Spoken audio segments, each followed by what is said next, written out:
এই দেখো কত বড় বড় হাঁড়ি কড়াই বের করেছি। তো একটু বেশি জনের রান্না করব, ওই জন্য আর কি বড় হাঁড়ি আর কড়াইটা বের করে নিলাম।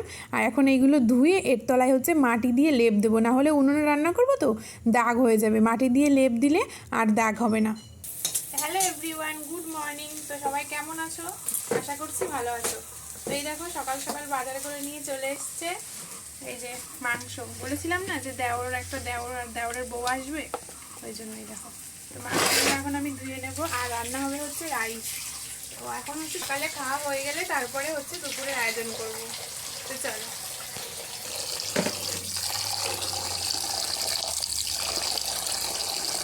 সকালে আমাদের জন্য রান্না হচ্ছে যে উচ্ছে আলুর তরকারি, সিম্পলি কিন্তু দারুণ টেস্ট হয়। বলেছিলাম না, আমি একটা ফ্রেন্ডের থেকে শিখেছি যখন মার্চতে কাজ করতাম।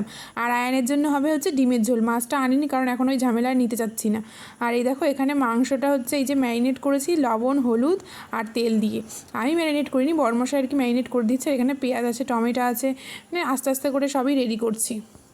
এত বড় হাঁড়ি দেখে তো আমারই ভয় লাগছে, কিন্তু আর কি রান্না করব আমি নিজেই। তো এই দেখো অলরেডি হচ্ছে চাল দিচ্ছি এখন ভাতে, আর ওই পাশে কড়াই বসিয়ে দিয়েছি। যখন যেটা পারবো আর কি সেটাই ভেজে নেব।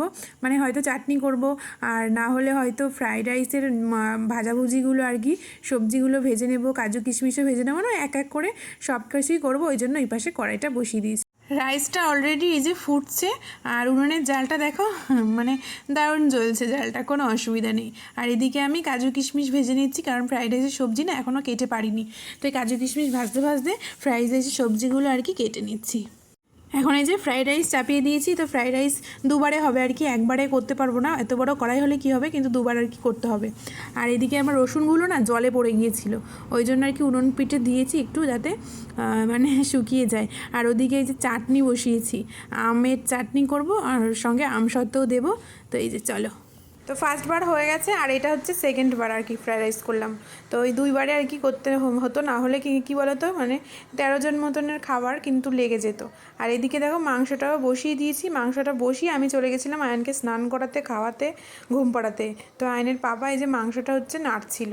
তো আমি এসে দেখি এই মানে জল ছাড়ছে সবে, অসুবিধা নেই। আর এদিকেই দেখো রাইস পুরো কমপ্লিট, আর হাঁড়িও আছে ওইদিকে।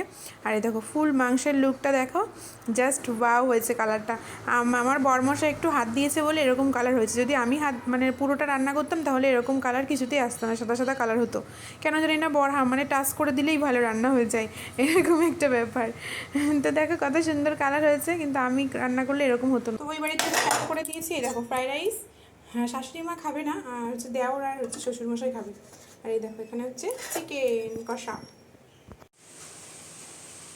এখানে আছে চাটনি, এখানে আছে হচ্ছে পাঁপড়, আর এখানে দেওর শুয়েছে। দেওয়ার বউ আর কি ক্যামেরার সামনে আসবে না। তো চলো ঠিক আছে। এখানে আছে দই লাল লাল, আর পাপা নিয়ে এসছে। এখানে আছে মিষ্টি। তো সবার খাওয়া দাওয়া হয়ে গেছে, সব মিলিয়ে মোট 13 জন হয়েছিল। কাকি শাশুড়ির ছেলে মেয়ে ছিল, বৌদির মেয়ে ছিল, একটা ভাই ছিল, ওই বাড়িতে কিছু পাঠিয়েছি, আর হচ্ছে আয়নের এক বান্ধবী ছিল। তো চলো, ভিডিওটা যদি ভালো লাগে তাহলে প্লিজ লাইক কমেন্ট আর হচ্ছে প্রচুর প্রচুর শেয়ার করে দিও, আর আমার পাশে থেকো।